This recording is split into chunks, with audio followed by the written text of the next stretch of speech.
बोलो गणेश जी महाराज की जय। चौथ माता की जय। सबको मेरा राम राम। आज मैं अमर सुहागन चैनल में संकट चौथ या माघ चौथ की विधि, उद्यापन और चौथ माता की कहानी लेकर आई हूँ। यह व्रत माएँ अपनी संतान की सलामती के लिए करती है। इस दिन भगवान गणेश जी की पूजा अर्चना की जाती है और उन्हें तिलकुट का भोग लगाया जाता है। महिलाएं निर्जला व्रत रखती हैं और पूजा करने के बाद कहानी सुनती हैं और फिर चंद्रमा को अर्घ्य देकर व्रत खोलती है। माघ चौथ व्रत की विधि। माघ चौथ के दिन एक पाटा पर जल का लोटा, तिलकुट और चावल रखते हैं। लोटा पर साथिया करके 13 टिक्की रोली से देते हैं।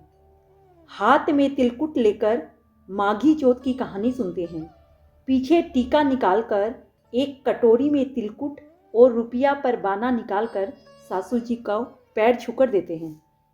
हाथ के तिलकुट से रात में चांद का अर्घ देते हैं। चांद मामा को रोली, चावल और गुड़ भी चढ़ाते हैं। 5 फेरी भी देते हैं। फिर खाना खा लेते हैं।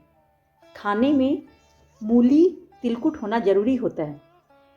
चौथ माता का उद्यापन कैसे करें? अगर किसी के लड़का हो तो माघी चौथ का उद्यापन करना पड़ता है। लड़के के विवाह के बाद भी इस चौथ का उद्यापन होता है। उद्यापन में 1.25 सेर का तिलकुट बनाते हैं। तिलकुट को 13 जगह करते हैं और 2 साड़ी रुपया रखते हैं। कहानी सुनने के बाद हाथ फेरकर सासू जी को पैर छूकर देते हैं। तिलकुट का बाना बांट देते हैं। इस तरह इसका उद्यापन होता है। अब मैं कहानी कहने जा रही हूँ। ये चौथ माता की कहानी है। एक साहूकार और एक साहूकारनी थे। वे धर्म पुण्य कुछ नहीं करते, इससे उनके संतान भी नहीं थी। एक दिन साहूकारनी पड़ोसी के घर गई। उस दिन संकट चौथ यानी माघी चौथ था। पड़ोसन माघी चौथ की कथा कह रही थी। साहूकारनी ने पड़ोसन से पूछा, तुम क्या कर रही हो और इस पर्व के करने का क्या लाभ है? तब पड़ोसन ने कहा कि आज चौथ का व्रत है। इस व्रत को नियम पूर्वक करने वालों को अन्न, धन, सुहाग, पुत्र इत्यादि की प्राप्ति होती है। तब साहूकारनी ने कहा, ऐसी बात, यदि मेरा गर्भ रह जाए तो मैं 1.25 सेर तिलकुट करूंगी और चौथ माता का श्रद्धा से व्रत रखूंगी। चौथ माता ने उसकी सुनी और वो गर्भवती हो गई। फिर उसने बोला, हे चौथ माता, मेरा लड़को हो जावे तो मैं 2.5 सेर को तिलकुट करूंगी। कुछ दिन बाद उसे लड़का भी हो गया। तब फिर से वो बोली, हे चौथ माता, मेरे लड़कों को विवाह हो जावे तो मैं 1.25 मन को तिलकुट करूंगी। बेटे का विवाह मंड गया और घर के सब लोग बारात लेकर जाने लगे।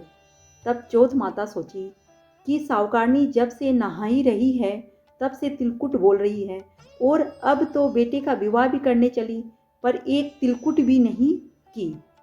तब चौथ माता गाजती घोरती आई और उसके बेटे को बीच फेरे से उठाकर पीपल के पेड़ पर बैठा दिया।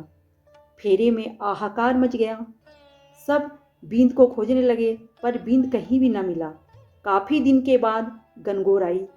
छोरियां गनगौर पूजने के लिए बगीचा में दूब लाने को जाती थी तो पीपल पर से बींद बोलता, आजा मेरी अर्ध ब्याही। यह सुन सुनकर लड़की सूखने लगी। एक दिन लड़की की माँ ने कहा, मैं तुम्हें अच्छा खिलाती हूँ, अच्छा पहनाती हूँ, फिर भी तू सूखती जा रही है, क्या कारण है? तब लड़की ने अपनी माँ से कहा कि जब भी मैं दूब लेने जाती हूँ तो पीपल के पेड़ से एक बींद रोज बोलता है कि आ मेरी अर्ध ब्याही। तब उसकी माँ ने पीपल के पेड़ के पास जाकर देखा, यह तो उसका जमाई ही है। माँ ने कहा, जमाई जी, आप यहाँ क्यों बैठे हो? मेरी बेटी तो अर्ध ब्याही करी और उसका जीवन नष्ट कर दिया, अब क्यों परेशान कर रहे हो? तब वो बोला, मेरी माँ ने चौथ का तिलकुट बोला था पर नहीं किया, इसलिए चौथ माता ने नाराज होकर मुझे ये सजा दी है। यह सुनते ही वो बिंद की माँ के पास गई और सारी बात बताई। साहूकारनी बोली कि हे चौथ माता, अगर मेरा बेटा आ जाए तो मैं 2.5 मन का तिलकुट करूंगी। इधर छोरी की माँ ने भी 2.5 मन का तिलकुट बोला। चौथ माता राजी हो गई और उसके बेटे को लाकर फेरे में बैठा दिया। बेटे का विवाह हो गया। फिर वो लोग खूब धूमधाम से चौथ माता का तिलकुट किए और पूरे नगर में प्रचार किया कि सब कोई चौथ माता का व्रत करें, तिलकुट भी करें।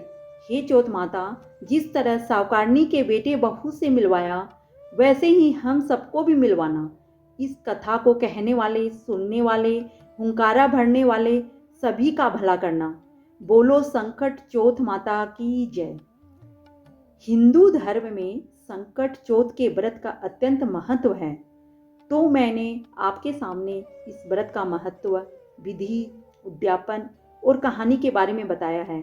अगर आपको पसंद आए तो लाइक, शेयर करें और हमें कमेंट बॉक्स में ज़रूर से बताएं कि आपको मेरी ये कहानियाँ कैसी लग रही है।